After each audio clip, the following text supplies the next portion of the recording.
Move this trash cart before I have the city remove you. Please, sir, no, this is my living. The words echoed down Fifth Avenue, loud enough for everyone to hear. Marcus Chen stood on the busy downtown sidewalk, his $5,000 suit sharp against the morning sun, his Italian leather shoes gleaming. He was pointing at an old man's fruit cart like it was garbage. The old man looked up slowly. He was maybe 70 years old, weathered face, simple clothes, calloused hands from years of work. He was arranging oranges in neat rows the way he did every morning. "I'm not blocking anything," the old man said quietly. "I've been here for 30 years. Marcus laughed, a cold, dismissive sound. 30 years of making this street look like a slum? A crowd was starting to form. This was downtown at 8:30 in the morning. People on their way to work, students, tourists, and now they were all stopping to watch. Phones came out. Someone was already recording. Marcus didn't care. He was used to being watched. He was Marcus Chen, CEO of Chen Development Corporation, the man who'd built 3 of the tallest buildings in the city, the man whose face was on billboards advertising luxury condos that started at $2 million. And this old fruit seller was in his way. "You're blocking my view," he said, gesturing to the empty lot across the street. "That's my property. I'm building a 50-story tower there, premium retail, high-end restaurants, and your little fruit stand is the first thing potential investors see." The old man wiped his hands on his apron. "I have a permit." "I don't care about your permit," Marcus snapped. "I'm telling you, move, or I'll make sure the city shuts you down." The crowd murmured. Some people looked uncomfortable. Others had their phones raised, capturing everything. A young woman in the crowd spoke up. "He's not doing anything wrong. He has a right to be here." Marcus turned to her, irritated. "You want to buy a $3 million condo across from a fruit cart?" "I don't want to buy your overpriced condos at all," she shot back. Laughter rippled through the crowd. Marcus's face reddened. He turned back to the old man. "You have until tomorrow morning. Then I'm calling the police, the city council, and every inspector I know. I will bury you in violations until you can't afford to keep this pathetic stand open." The old man looked at Marcus for a long moment. His expression was calm, almost sad. "You should be careful how you speak to strangers," he said quietly. "Huh, or what?" Marcus laughed again. The old man didn't answer. Just then, a voice behind Marcus said, "Or you might lose everything." Marcus spun around. A black Mercedes S-Class had pulled up to the curb. The doors opened and 4 people stepped out, 3 men and 1 woman, all in expensive business attire. They walked past Marcus without looking at him, and they walked straight to the old man. The lead executive, a man in his 50s with graying hair, bowed slightly. "Mr. Liu, good morning. We apologize for being late." The old man, Mr. Liu, smiled gently. "You're not late. I was just dealing with a small problem." The executive glanced at Marcus. "Is this man bothering you?" Marcus's confusion was visible. "What? No, Who are you?" The executive ignored him and turned back to Mr. Liu. "We have the contracts ready for your review. The entire legal team is waiting at the office." Marcus stepped forward. "Excuse me, I'm Marcus Chen, CEO of Chen Development. What contracts are you talking about?" Finally, the executive looked at him. "The land sale contracts for the property at 5th and Broadway." Marcus froze. 5th and Broadway. That was his building site, the 50-story tower, the biggest project of his career. "That's my deal," he said slowly. "I'm buying that land." The executive raised an eyebrow. "You're buying it from Mr. Liu. He's the owner." The world seemed to tilt. Marcus stared at the old man behind the fruit cart. "What?" "The lot you're planning to build on, I own it, along with 4 other properties on this block." Marcus's mouth opened, but no sound came out. The crowd had gone completely silent. Everyone's phones were still recording. "That's not possible," Marcus said finally. "The seller is a holding company, West Side Properties, LLC, which I own," Mr. Liu said simply. Marcus felt like the ground was disappearing beneath him. He'd spent 6 months negotiating this deal, 6 months of meetings, proposals, financing arrangements. He'd already pre-sold 20 condos to investors based on architectural renderings, and the owner, the man who held the key to the entire project, was the fruit seller he'd just humiliated in front of dozens of witnesses, on camera. The executive spoke up again. "Mr. Liu, shall we proceed to the office? The closing is scheduled for 10 o'clock. Mr. Liu looked at Marcus. "I think we need to delay that." The executive frowned. "Delay? Why?" Mr. Liu gestured to Marcus. "Because this man just threatened me. He said he would use his connections to shut down my business. He called my fruit stand trash. He insulted me in front of all these people." Marcus's face went white. I didn't know who you were." "Would it have mattered?" Mr. Liu asked quietly. Marcus opened his mouth, closed it. The honest answer was no. If Mr. Liu had just been a fruit seller with no money and no power, Marcus would have crushed him without a second thought. And everyone watching knew it. "I need to think about whether I want to do business with someone like you," Mr. Liu said. "Wait," Marcus said, his voice cracking. "Please, this project, it's everything. I have investors, contractors. I've already committed millions." "That's not my problem," Mr. Liu said, echoing Marcus's words from earlier. The executive cleared his throat. "Mr. Liu, shall we go to the office?" Mr. Liu picked up a perfect orange from his cart. He polished it on his apron. Then he handed it to Marcus. "Think about this," Mr. Liu said. "You see a fruit seller and think he's beneath you. You see an old man and think he has no power. You see someone who looks different from you and think you can treat them however you want." Marcus took the orange with shaking hands.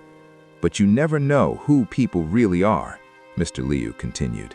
"You never know what they've built, what they've survived, what they're capable of." He turns to his executives. "Let's go. We'll talk about the contract later." They walked back to the Mercedes. Marcus stood frozen on the sidewalk, holding an orange while hundreds of people recorded his humiliation. Someone in the crowd started clapping. Then another person.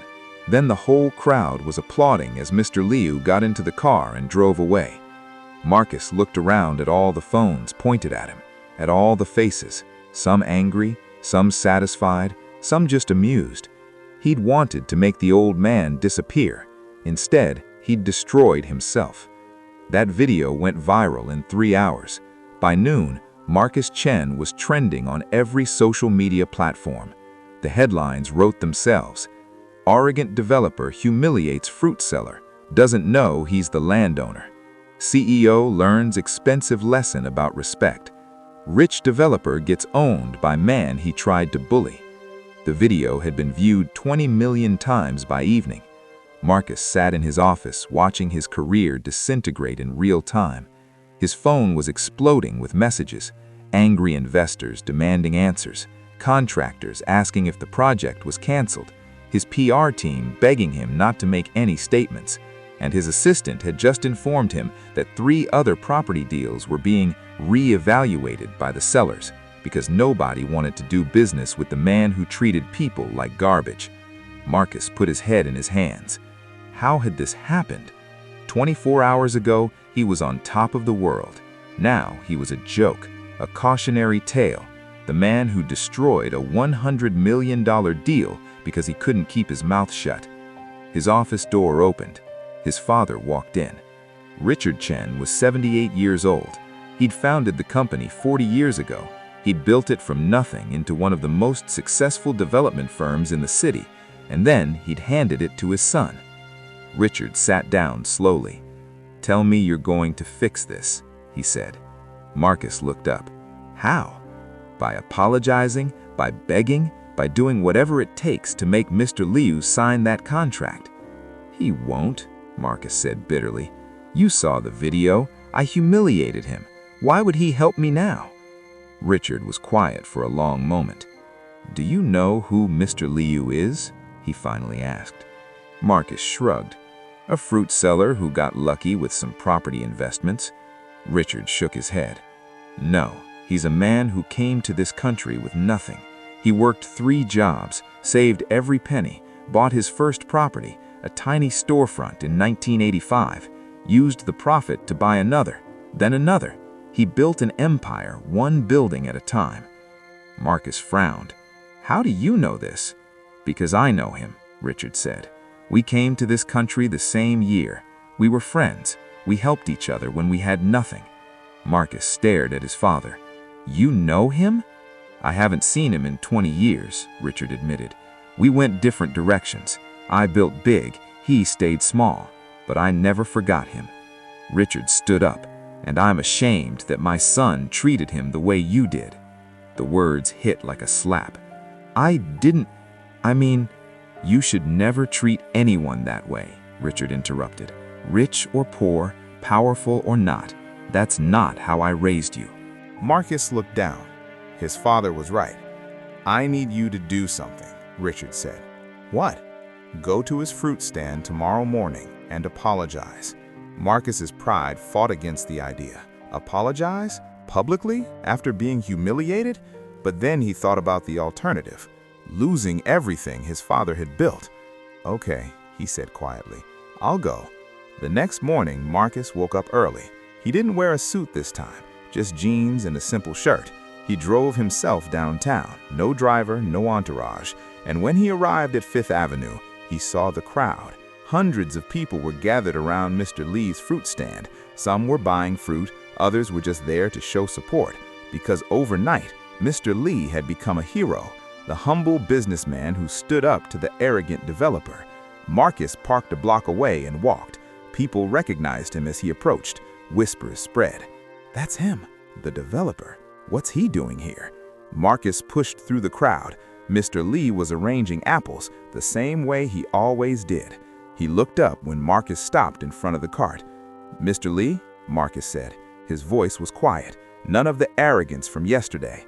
"I came to apologize." The crowd went silent. Every phone was out again. Mr. Lee waited. Marcus took a breath. "What I said yesterday was wrong. The way I treated you was wrong. You didn't deserve that. Nobody deserves that." He paused. "I've spent my whole life thinking that success means being the biggest, the richest, the most powerful. I thought that gave me the right to look down on people who seem to have less." Marcus's voice cracked slightly. "But you've built something I never could. You've built respect. You've built dignity. You've built a life where people come to you because they want to, not because they have to." He looked around at the crowd. "I have money, I have buildings, but I don't have this." He turned back to Mr. Lee. "I'm sorry, truly, and I understand if you never want to do business with me. I wouldn't either." Mr. Lee studied him for a long moment. Then he reached under his cart and pulled out a crate of oranges. He handed it to Marcus. "Help me unload these." Marcus blinked. "What?" "If you want to apologize, help me work." The crowd murmured, surprised. Marcus looked at the crate, his expensive watch, his manicured hands, his pride. Then he took the crate, and for the next 2 hours, Marcus Chen worked at a fruit stand. He carried boxes, arranged displays, helped customers, counted change. His back hurt, his hands got dirty. People took pictures the entire time. But something strange happened. As he worked, Marcus started talking to Mr. Lee, really talking, not as a vendor to a vendor, but as a person to a person. Mr. Lee told him about coming to America with $200 and a suitcase, about working as a dishwasher, a janitor, a taxi driver, about saving for 10 years to buy his first property, about losing his wife to cancer and continuing alone, about choosing to run a fruit stand because he loved talking to people every day. "I could have sold everything and retired," Mr. Lee said. "But then what would I do? Sit in a big house alone?" Marcus thought about his own penthouse, empty except for expensive furniture he barely noticed. "I work this stand because it reminds me where I came from," Mr. Lee continued, "and because I meet people, real people, not just investors and lawyers." He smiled. "Like you." Marcus looked up surprised. "I looked you up last night, read about your company, your projects. You've built some beautiful buildings." "Thank you," Marcus said quietly. But buildings aren't enough. You need to build relationships too, with your workers, your community, the people who will actually live in those buildings. He gestured at the street around them. This neighborhood isn't just an investment opportunity. It's home to thousands of people. If you're going to build here, you should know them. Marcus nodded slowly. He'd never thought about it that way. He'd seen neighborhoods as markets, demographics, profit margins, not as communities, not as people. By the way, I'm curious, where are you watching this from? What city? What country? Let me know in the comments. I love hearing where these stories reach. At noon, Mr. Lee closed the cart for lunch. He and Marcus sat on a nearby bench, eating sandwiches from the deli next door.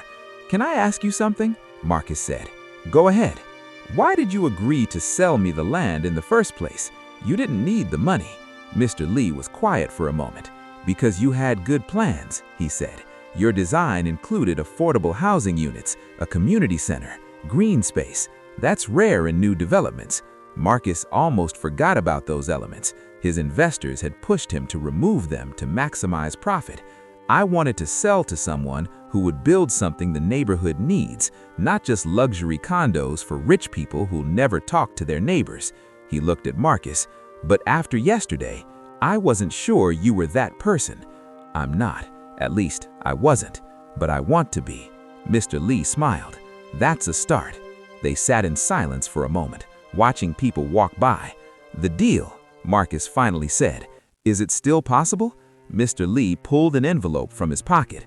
"I had my lawyers draw up new terms." Marcus's heart sunk. "How much more do you want?" "Nothing," Mr. Lee said. "The price is the same." He handed Marcus the envelope. "But I added conditions. The affordable housing units stay, the community center stays, and you have to hire at least 30% of your construction crew from this neighborhood." Marcus opened the envelope and read. Everything Mr. Lee said was there, plus one more thing. "You want to be a partner?" Marcus looked up, shocked. "A silent partner," Mr. Lee clarified. 20% stake. I'll provide capital. You'll do the building. But I want input on design decisions that affect the community. Marcus stared at the contract. This was more than he had hoped for. "Why would you do this?" Marcus asked. "After everything?" Mr. Lee stood up, brushing crumbs from his lap. "Because I believe people can change. You came back this morning. You worked. You listened. That takes courage." He offered his hand. "Do we have a deal?" Marcus stood and shook it. "We have a deal." The tower took 2 years to build, and it was different from anything Marcus had created. He held community meetings every month, asked residents what they wanted, changed designs based on feedback. The ground floor became mixed use, small businesses, a community center with free programs for kids, a public plaza with trees and benches. The affordable housing units were integrated throughout the building, not hidden in a separate section. And Mr. Lee's fruit stand stayed right where it always was, because Marcus designed the plaza around it. On opening day, thousands of people came. City officials gave speeches. Investors congratulated each other. But Marcus stood with Mr. Lee at the fruit stand, watching. "Your father would be proud." Richard had passed away 6 months earlier. He'd lived long enough to see the building topped out. "I hope so," Marcus said quietly. Mr. Lee handed him an orange. "You've learned something important." "What's that?" "That success isn't about being above people. It's about being among them." Marcus looked at the building. His name was on it, Chen Tower. But it didn't feel like his alone. It belonged to everyone who'd contributed, who'd shared their ideas, who'd made it part of their community. "Thank you," Marcus said, "for giving me a second chance." Mr. Lee smiled. "Everyone deserves a second chance, but you have to earn it." Marcus nodded. He'd spent his whole life trying to be the biggest. Now he understood that being good was better. 5 years later, Marcus stood at a university podium, giving a lecture to business students. "I'm going to tell you about the biggest mistake I ever made," he began. He clicked to the next slide. The video, 5 years old now, but still viral. The moment he humiliated an old fruit seller and destroyed his own deal. This video has 40 million views. It ended 3 partnerships, cost me $10 million, and almost destroyed my company. The students watched, some cringing as young Marcus yelled at Mr. Lee, but it also taught me the most important lesson of my career. He clicked again. Photos of Chen Tower, the community center, kids playing in the plaza, Mr. Lee at his fruit stand, surrounded by flowers residents had planted. You can't build anything meaningful by stepping on people, Marcus said. Real success comes from lifting them up. What time is it where you are right now? Morning? Afternoon? Middle of the night? Let me know in the comments. After the lecture, a young woman approached Marcus. Mr. Chen, I have a question. Go ahead. Do you still talk to Mr. Lee? Marcus smiled. Every week. He's teaching me Mandarin. I'm teaching his grandson about architecture. That's beautiful, she said. It is, Marcus agreed. He's become one of my closest friends. The woman hesitated. Can I ask something else? Sure. If you could go back and change that day, would you? Marcus thought about it. The humiliation, the viral video, the nearly destroyed career, but also everything that came after. The friendship with Mr. Lee, the community he'd built, the person he'd become. No, he said finally. I wouldn't change it, because I needed to learn that lesson, and I needed to learn it the hard way. He looked at the young woman. Pride is expensive, respect is priceless, and you can't buy wisdom. You have to earn it through mistakes. She nodded, taking notes. One more thing, Marcus added. She looked up. If you remember nothing else from today, remember this. Never assume you know someone's worth based on their appearance. The person you dismiss today might be the person who changes your life tomorrow. He picked up his briefcase, or the person who owns the land you desperately need. The lesson? Treat every person you meet with respect, not because of who they might be, but because of who you are. Your character isn't measured by how you treat people who can help you. It's measured by how you treat people who can't. Marcus Chen learned that the most expensive lessons are sometimes the most valuable. He lost millions of dollars, but he gained something worth far more: humility, wisdom, and a friendship that changed his life.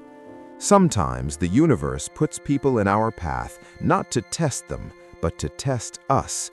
Mr. Liu didn't need to teach Marcus anything.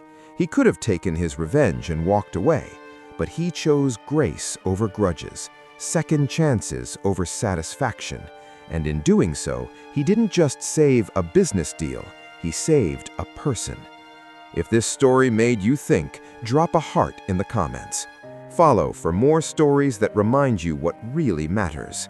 And the next time you're tempted to judge someone based on appearances, remember the fruit seller who owned half the block. Because you never know who you're really talking to, and you never know when your words might cost you everything.